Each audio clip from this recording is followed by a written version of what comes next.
Alright, boys and girls, I know this looks weird, but this is just warm water with dish soap in it, and we're going to clean up all of this in here where all the oil and grease and dirt and grime is.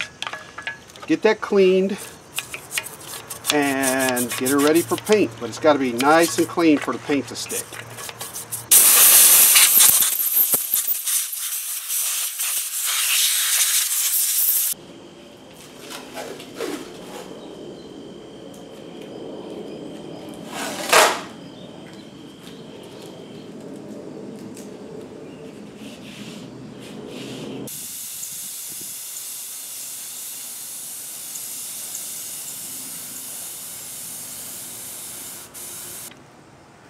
Well, it's kind of hard to get a real good look at that, but wow, that's turned out wonderful. That hammer finish is crazy cool. All right. Well, here's the parts all cleaned up, painted, and time to get some reassembly. So here we go.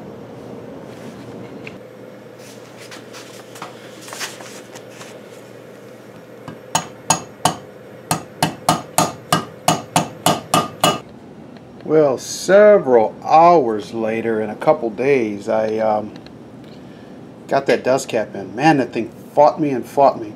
And if you could look down in there, there's some chips off the paint. And I'm going to touch that paint up. I don't understand why the paint chipped. It was so dry. I mean, it's been months. But anyway, I'm going to touch that paint up and put this thing back together. Well, I'm a little stalled out on the headstock because that dust cap really is interfering with it. So I'm going to get this tailstock. I got that right there. Parts are all clean now and WD-40'd, and get them put together. Well, looks like I painted the wrong side of that. That's just one of the things that can go wrong when you're doing this. Anyway, getting this laid back together. And now the other side of that thing is the thing that should have been painted. I got that on backwards. Oh well, I'll have to repaint that someday. Well, I'm going to try to get this lathe bed leveled, and really it's leveling it with itself so that there's no twist or bow in it. And you can see, like on a carpenter's level, that's almost dead on. But you look at a machinist level, it's kind of hard to see with the glare. And with a machinist level, you can see that that baby is 3 tick marks over that way. And basically, this thing is extremely precise. But the big deal is it has to be level with itself. So I'm going to get this leveled up, and then I got to make sure it turns a cylinder. Well, this is a main shaft out of a remote control helicopter, and this is the balancer for it. And I just wanted to see if I got a true shaft, and I do. And so I'll be using this to calibrate the lathe. Also, this one here came out of a printer. I heard a guy say you can get a printer shaft. And sure enough, this thing,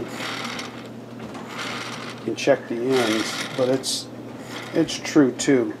So if I can get those true in the lathe, I know the lathe is true. Well, this is it. In all her glory, my dad's lathe finally put back together and running.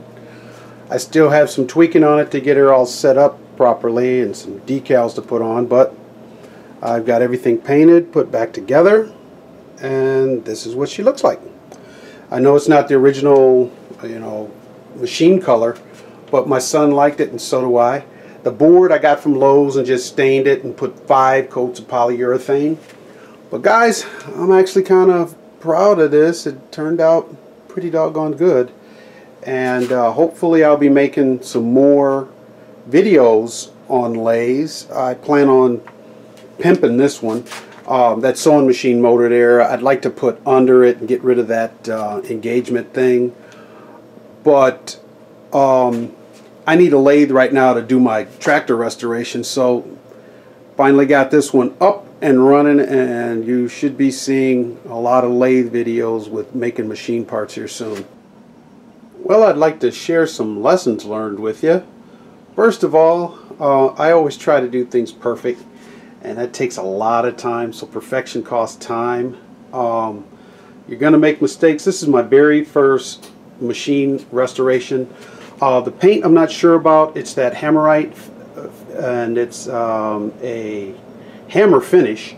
The aluminum polishes out like a mirror, so that polished out well, and so did some of the chrome. I got some pitting on my chrome, but right now it's acceptable. I someday plan to pimp this lathe out to where it has a tachometer, and maybe hide this stuff back here. Right now I just need this lathe working to work on my tractor restoration. But overall, I enjoyed this. It's really rewarding to look at it now, and I hope to be making some chips with it soon. And like I said, I might start a version of a series called Pimp My Lathe, and where I try to get this thing to make it as modern as I possibly can. Thank you very much for watching. Hope you enjoyed, and see you next time.